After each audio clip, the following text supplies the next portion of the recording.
Bonjour à tous, je me présente, Adrien Marc, je suis responsable produit sur les solutions de sécurité industrielle chez SIG France.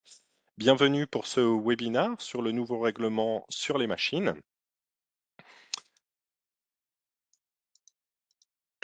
Alors pour, ce webinaire, quelques règles, donc il y aura à peu près 35 minutes, de présentation, je vais essayer de ne pas déborder.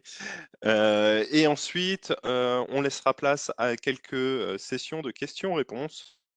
Vous pouvez retrouver donc dans l'interface, Webex qu'on utilise aujourd'hui, sur un bandeau à droite en bas, la possibilité de faire un chat et puis une section Q&R qui est destinée à ce que vous posiez vos questions.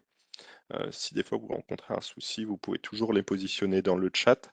Sont présents avec moi Laurent Miette et puis Kylian Martinez qui vont m'accompagner sur ce webinaire sur, la gestion justement, des questions-réponses et du chat.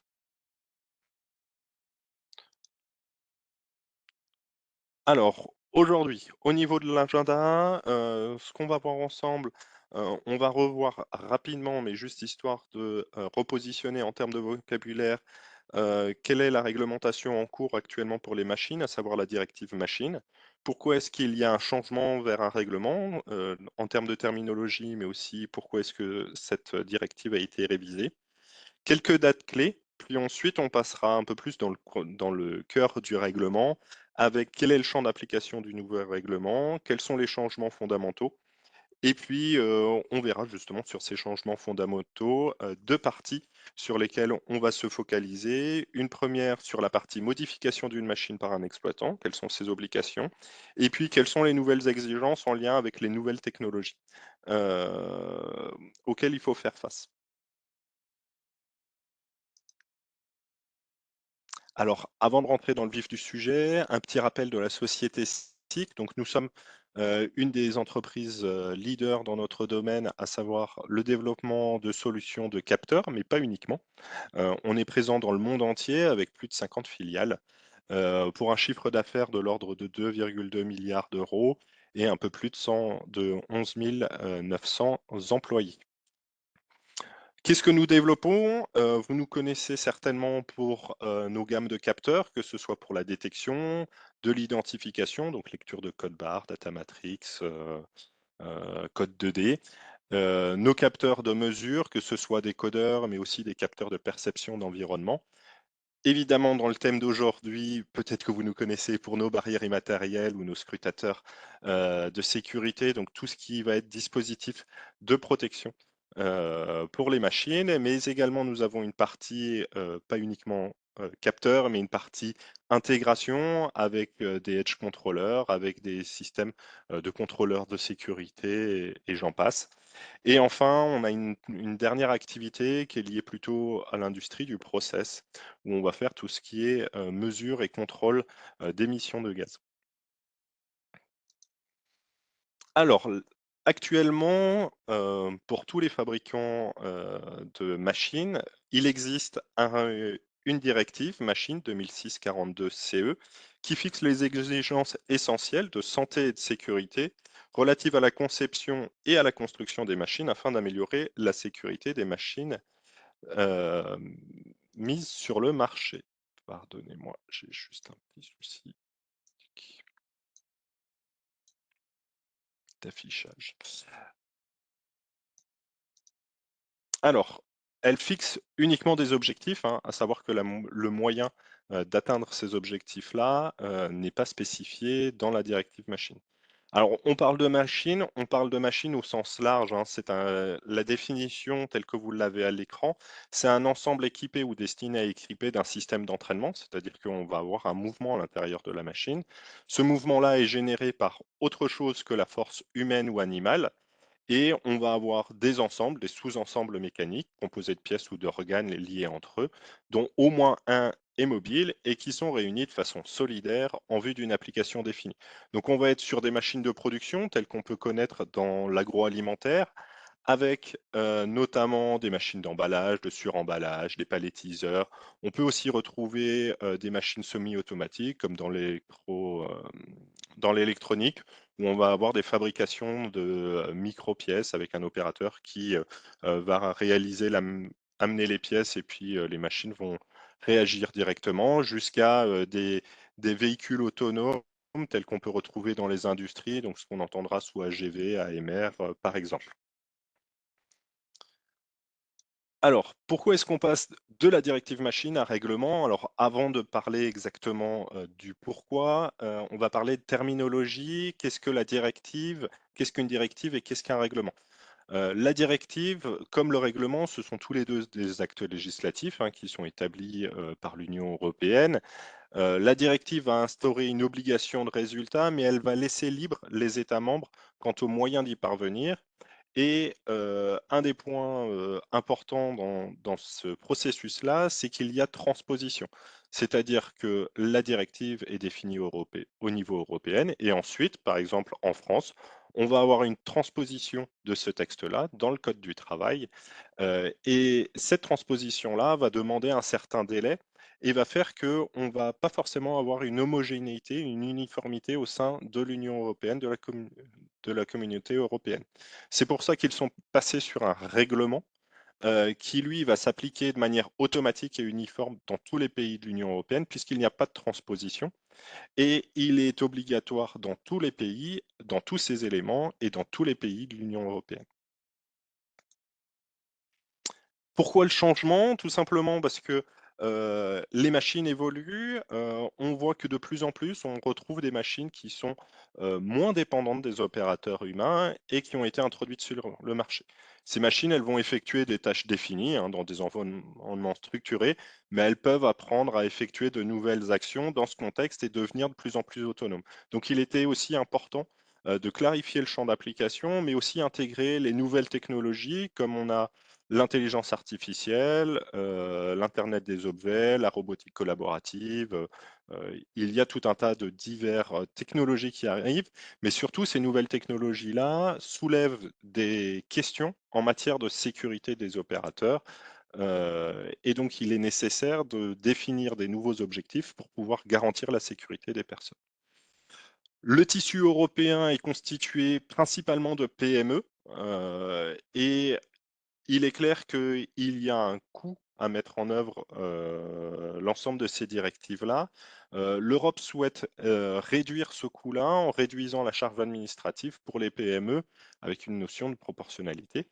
Et enfin, elle souhaite aussi adopter la numérisation de tous les documents qui sont associés euh, à la déclaration de conformité UE, donc les notices d'instruction, etc., avec la possibilité de les avoir de manière digitale. On verra un peu plus dans le détail comment.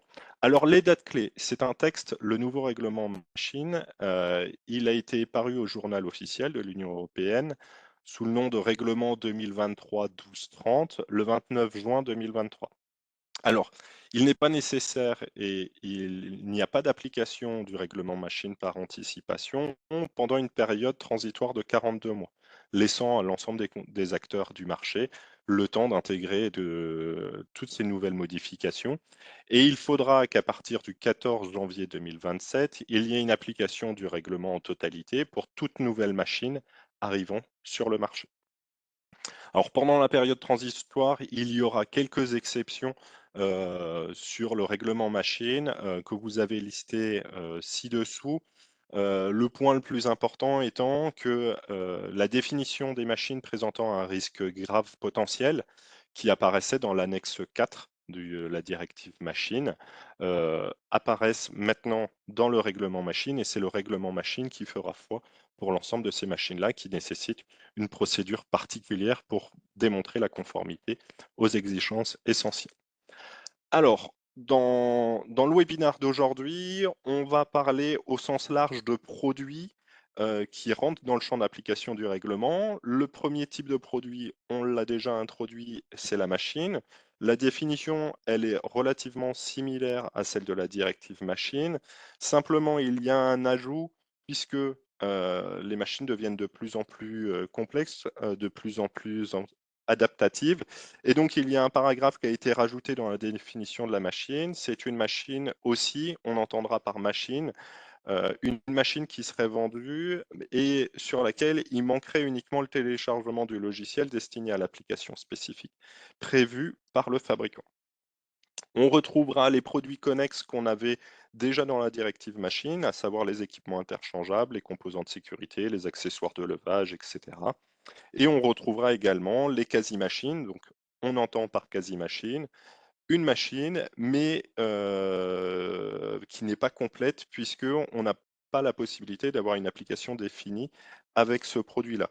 On entend par là notamment tout ce qui est robot, un robot sans effecteur, sans l'ensemble de la mécanique autour du robot, qui finalement n'a pas une application définie. Elle peut réaliser plein d'applications. Par contre, vous lui rajoutez des effecteurs, vous ajoutez des convoyeurs, vous ajoutez l'ensemble autour et vous obtenez donc une machine. En termes de modification sur le champ d'application, on va voir 4 points. Il y a quelques petites subtilités encore à côté, mais c'est les 4 points primordiaux. La première chose, c'est ce sur quoi ne s'applique pas le règlement machine. Il ne s'applique pas aux composants de sécurité destinés à être utilisés comme pièces de rechange pour remplacer des composants identiques et qui sont fournis par le fabricant de la machine d'origine. Et puis, ce que vient préciser le règlement, ou du produit connexe, ou de la quasi-machine. Donc, on reste dans le contexte quand même très proche de ce qu'on avait dans la directive machine. Le deuxième point concerne les machines et produits connexes, spécialement conçus pour une utilisation dans une installation nucléaire. Et à partir du moment où ils peuvent mettre en cause la conformité au présent règlement peut compromettre la sûreté nucléaire de cette installation, il est évidemment prioritaire qu'il respecte la sûreté nucléaire sur l'installation. Et enfin, les produits, pièces et équipements aéronautiques qui, eux, relèvent du champ d'application d'un autre règlement ne sont pas couverts par le nouveau règlement machine. Enfin, petite précision en termes de ce à quoi s'applique le règlement par rapport à la directive machine, vient s'ajouter en supplémentaire dans la partie de machines de bureau ordinaire, on va retrouver tout ce qui est imprimante 3D, donc tout ce qui est pour l'impression additive afin de produire des produits tridimensionnels, donc communément les machines 3D, d'impression 3D. Elles rentrent dans le champ d'application et c'était un flou qu'on avait dans la directive machine actuelle. La directive machine, elle va intégrer différents opérateurs économiques. On retrouve le fabricant qui, lui, a en charge de fabriquer des produits et les commercialiser en son nom, ou un utilisateur qui fabrique ses propres machines et met en service ses produits pour son propre usage. On retrouvera dans le règlement machine toutes les obligations des différents opérateurs économiques à travers les articles 10 à 19 du chapitre 2. Donc le fabricant existait déjà dans la directive machine. On retrouvait également le mandataire, qui lui est une personne établie dans l'Union et qui a reçu par mandat écrit d'un fabricant pour agir en son nom aux fins de l'accomplissement de tâches déterminées. Donc il a un mandat écrit qui lui est envoyé. Et le règlement machine, lui, va apporter deux nouveaux opérateurs économiques, à savoir le distributeur, qui lui fait partie de la chaîne de distribution, qui est autre que le fabricant ou l'importateur, qu'on va voir juste après, et qui met un produit à disposition sur le marché. C'est un acteur local de l'Union européenne. Et enfin, on va avoir la notion d'importateur. C'est une personne qui est établie dans l'Union européenne et qui souhaite mettre sur le marché de l'Union un produit provenant d'un pays tiers. Sur ces parties-là, il y a des obligations spécifiques. Le fabricant est en charge de fournir l'ensemble de la démonstration et de s'assurer qu'il respecte les exigences essentielles de santé et de sécurité. Et puis, plus on va aller vers la droite, moins ces obligations-là vont être simplement de la vérification dessus. En termes de changements fondamentaux dans le règlement machine, on va retrouver un premier point qui est des précisions sur la modification substantielle. C'était des choses qui existaient dans la directive machine, mais qui n'étaient pas forcément précisées. On retrouvait des textes locaux, notamment en Allemagne, qui ont servi de base justement à la définition dans le nouveau règlement, on va voir ça juste ensuite. On va avoir l'intégration de dispositions particulières relatives à la notion de cybersécurité pour les systèmes de contrôle de sécurité et les logiciels et données. Des dispositions relatives à l'intégration de l'intelligence artificielle dans les fonctions de sécurité. C'est une tendance qu'on voit de plus en plus chez différents acteurs du marché. Et enfin, la particularité sur les numérisations de la documentation. Donc c'est ce qu'on va voir justement plus dans le détail maintenant. Alors, tout d'abord, la définition de ce qu'est une modification substantielle. Donc, c'est la modification d'une machine par des moyens physiques ou numériques. Donc, on va changer le programme ou on va modifier la mécanique après la mise sur le marché ou sa mise en service et qui n'est pas prévue ou planifiée par le fabricant. Donc, c'est plutôt côté utilisateur final ou système intégrateur où on va retrouver ce genre de modification-là et qui va affecter la sécurité de la machine en créant un nouveau danger ou en augmentant un risque existant. Okay. Ce qui consistera à l'ajout de protecteurs ou à l'adoption de nouvelles mesures de protection supplémentaires. Alors, comment se poser la question? C'est faire une évaluation des risques suite à la modification. Donc, c'est la modification par une personne physique ou morale. Donc, un utilisateur, on parle bien ici d'utilisateur professionnel.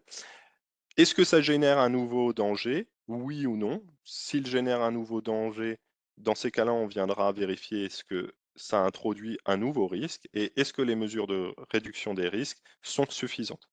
Si elles ne sont pas suffisantes, est-ce que ça engendre une modification du système de contrôle de sécurité, l'ajout de protecteurs? Si oui, on sera dans une modification substantielle. Sinon, dans ces cas-là, vous avez le chronogramme ici, on ne sera pas dans une modification substantielle et elle n'engendrera pas un certain nombre d'obligations. Puisque le fait d'effectuer une modification substantielle va faire qu'il y a un certain nombre d'obligations qui sont les mêmes que pour le fabricant, c'est-à-dire de suivre une démarche complète avec effectuer l'évaluation des risques. On a vu que pour savoir si c'est une modification substantielle, il faut que je fasse une évaluation des risques. Il faudra établir la documentation technique telle que précisée dans le règlement pour la modification, modifier la notice d'instruction et appliquer une procédure d'évaluation de la conformité. Alors, on ne va pas rentrer dans le détail du graphique qu'on a ici, qui est assez complexe. Le principe de base, c'est que dans le règlement sur la sécurité des machines, on a différentes catégories de machines qui engendrent plus ou moins de risques liés à leur mode de fonctionnement. Il y a un certain nombre de types de machines, telles que les machines de traitement du bois, qui ont été identifiées comme dangereuses, et donc on a des parties A, parties B, comme des machines ayant des risques potentiels élevés dessus. Et en fonction de quelle catégorie de machine, il y a une manière de vérifier la conformité de la machine que vous retrouvez dans l'annexe 7 et enfin, de l'annexe 6 à l'annexe 9, pardon, décrit dans le règlement machine. Et c'est ce qui permettra à la fin de venir faire une déclaration UE de conformité avec le fameux marquage CE. Donc c'est cette démarche-là complète que si un utilisateur final vient faire une modification ou un intégrateur de système vient faire une modification sur la machine considérée comme substantielle, il faudra qu'il respecte l'ensemble de cette démarche-là que respecte un fabricant. Alors ensuite, on va passer sur la protection contre la corruption, donc la notion de cybersécurité, hein. À partir du moment où on va vouloir raccorder la machine à un autre dispositif, il ne faudra pas que cela vienne générer de situations dangereuses. Alors comment est-ce qu'on s'assure de ça? La première chose, c'est de venir identifier dans l'ensemble des composants matériels informatiques de transmission de signaux, de données ou les logiciels, ceux qui sont essentiels pour la conformité des machines et qui auraient un impact sur la conformité aux exigences essentielles de santé et de sécurité. Et il faudra que ces composants-là qui ont été clairement identifiés, qu'ils soient conçus à protéger de manière adéquate contre la corruption accidentelle ou intentionnelle. Enfin, la machine, elle, il y aura des objectifs aussi dessus. Elle devra être capable d'identifier les logiciels qui y sont installés, Fournir les informations, lorsqu'il y a une modification qui a été apportée, heu, sous une forme facilement accessible. Donc c'est-à-dire, sortir des fichiers, des tableaux et cetera. Il faudra que ce soit, capable, d'avoir les informations à disposition et on viendra recueillir la preuve d'une intervention légitime ou illégitime dans les logiciels ou d'une modification des logiciels installés, c'est-à-dire un suivi des programmes sources directement sur la machine ou de sa configuration éventuelle. Alors, comment prévenir les influences extérieures imprévues et les attaques malveillantes? Il faudrait que les systèmes de sécurité, les systèmes de commande soient conçus et construits pour résister à la fois en fonction des circonstances et des risques. Donc, il faudra bien identifier quels sont les risques sur la partie sécurité sur les systèmes de commande, voir quelles sont les contraintes d'exploitation prévues et les influences extérieures volontaires ou involontaires, ce qui comprendra les tentatives malveillantes raisonnablement prévisibles de tierces conduisant à créer une situation dangereuse. Donc vous retrouverez ces éléments-là dans l'annexe 3, chapitre 1, sur les principes généraux de la sécurité et fiabilité des systèmes de contrôle. Enfin, pour la partie sécurité et fiabilité des systèmes de contrôle, il faudra que les limites des fonctions de sécurité soient établies en tant que partie de l'évolution des risques, l'évaluation des risques effectuée par le fabricant. Il sera interdit de modifier les réglages ou les règles générées par la machine ou pour les opérateurs, y compris pendant la phase d'apprentissage de la machine. Ici, on est vraiment dans le contexte plutôt d'intelligence artificielle où les fonctions sont évolutives sur la machine. Et enfin, il sera nécessaire d'établir un journal de suivi des données générées dans le cadre d'une intervention ou des versions des logiciels de sécurité téléchargés après la mise sur le marché ou la mise en service de la machine ou du produit connexe. Enfin, sur la partie application de l'intelligence artificielle, les systèmes de commande des machines au comportement totalement ou partiellement auto-évolutif qui sont conçus pour fonctionner à différents niveaux d'autonomie, hein. C'est-à-dire que à partir du moment où on va avoir des caméras qui viennent faire de l'identification de personnes, etc., qui sont évolutives, il va falloir que ces éléments-là euh, ne puissent pas amener la machine à exécuter des actions au-delà de leur espace défini de travail ou de mouvement. Donc, ce qui veut dire, là, on sent aussi l'impact de la robotique collaborative, ce qui veut dire que il faut vraiment s'assurer dans le développement de ces solutions-là qu'on ne viendra pas impacter l'opérateur au-delà de certaines zones de travail définies. Il faudra être capable de corriger à tout moment euh, la machine ou le produit afin de préserver leur sécurité intrinsèque.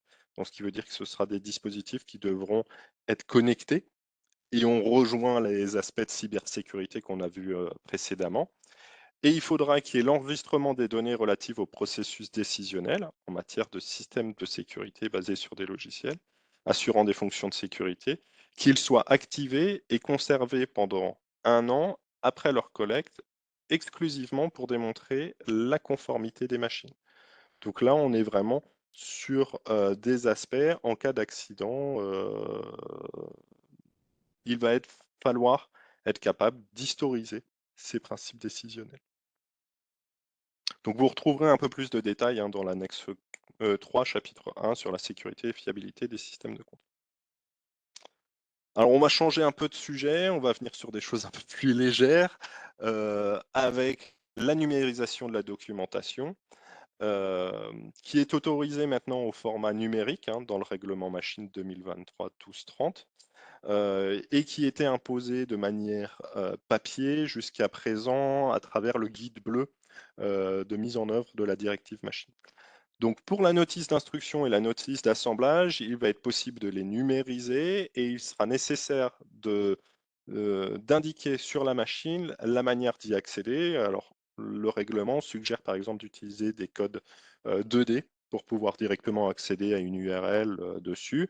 Et lorsque ce n'est pas possible de l'indiquer sur la machine, il faudra que ce moyen d'accéder à la notice d'instruction et la notice d'assemblage soit sur la zam l'emb pardon, soit sur l'emballage, soit sur les documents associés. Ces notices-là devront être téléchargeables dans un format qui est directement imprimable. OK?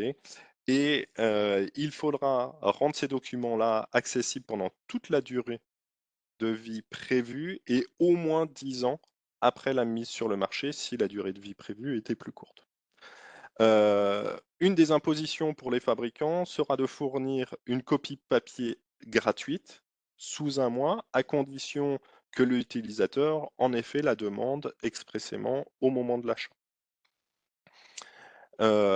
Et enfin, il y aura obligatoirement une copie papier qui sera toujours maintenue, en tout cas sur les informations de sécurité et pour la mise en service, si l'utilisateur prévu du produit est un utilisateur non professionnel.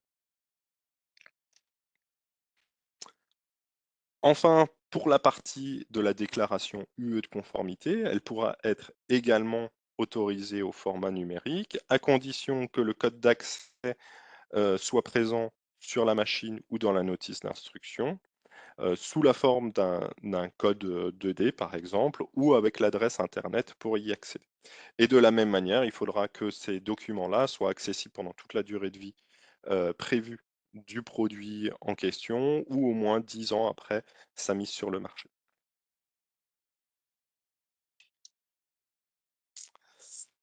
Enfin, il y a toute une grande partie, du nouveau règlement sur les modifications qui est associée à ce qu'on appelle les machines mobiles autonomes, qui font appel aux superviseurs et fonctions de supervision. Vous en avez un extrait ici. Alors je ne vais pas rentrer dans le détail parce que, ça prendrait trop de temps aujourd'hui dessus.